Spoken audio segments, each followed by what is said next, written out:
Cuba, the president threatened to tariff any country that would send oil to Cuba, but now the U.S. is letting this Russian tanker to Cuba. Is this a policy change, or is he willing to let more tankers into Cuba now? This is not a policy change. There has not been a formal change in sanction policy.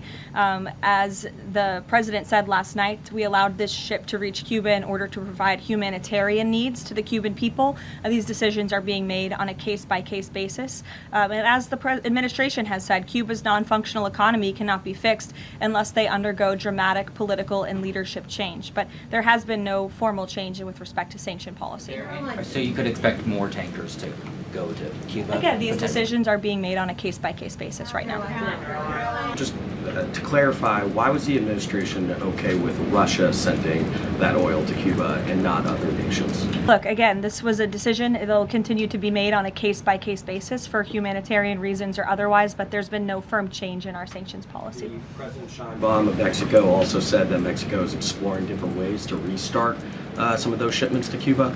Is the administration okay with that at this time? Again, there's been no change in our sanction policy. We still reserve the right to seize vessels if it's legally applicable that are headed towards Cuba and that violate the United States sanction policy. But of course, the president and the administration also reserve the right to waive those seizures on a case-by-case basis. And to clarify, just any more Russian oil tankers going to be allowed to reach Cuba at this time? Again, I know you say case-by-case, but for the case of Russia, is it pretty much green light right now? No, that's not what I said. It's a case-by-case basis. In the shutdown, he signed the national emergency order last Thursday, making sure TSA officers will be paid. There's still other civilian DHS employees, however, who are not being paid. Yes. He signed something similar to ensure they also get paid? Look, the president will always look into ways that we can make sure that the American people are being taken care of and doing what's right by the American people. But again, it's ridiculous that the president even has to go to the length of working with the legal team and the Office of Management and Budget to identify these funds. It is the job of Congress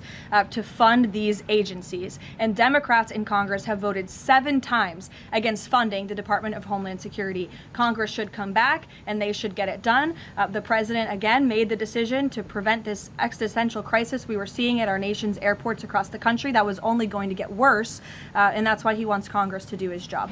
You said that the president is encouraging Congress to come back to D.C. You also said yourself. How has he done that? Has he told leadership that they should cancel recess and come back? He said it repeatedly. I think you recall, he said that he'll host a big Easter dinner here at the White House if Congress will come back and fight the Democrats on this issue, which we should do, because again, the Democrat Party is in the wrong here. They have voted 7 times against funding the Department of Homeland Security, which is completely egregious with everything we have going on in the world. And these brave men and women who serve DHS deserve to get their paychecks. The president wants to see that happen, and he wants Congress to come back to get it done. On the paychecks, Caroline. If you like this video, then like, share and subscribe to Mirror Now.